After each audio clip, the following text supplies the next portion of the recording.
I went to the Donald Trump roast.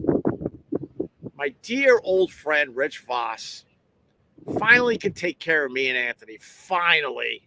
And you know what we did for this guy over the years. He finally could take care of me and Anthony. I got tickets for the Donald Trump roast, and I want you guys to come as my guests.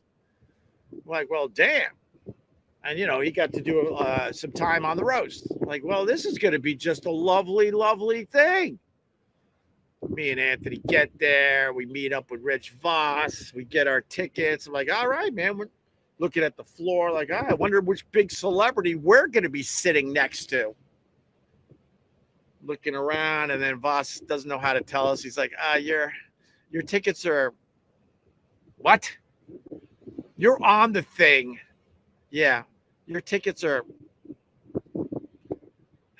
So we march up. I forgot where this was. It was a giant hotel in New York.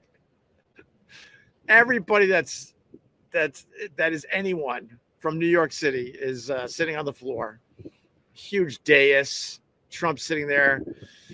Little side story. He couldn't take any of the jokes, and all the comedians were told not to mess with his hair. No hair jokes, but I think a few of them were brave enough to do it, including, I think, Vos.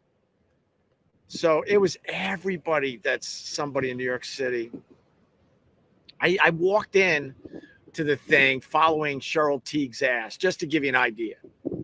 I literally was following her ass into this thing. Rich goes, so me and Anthony, were we getting along this day? Probably not. Just walking and walking and walking all the way up. Trump looked this big. And we were sitting behind a pylon. Thanks for nothing, Vos.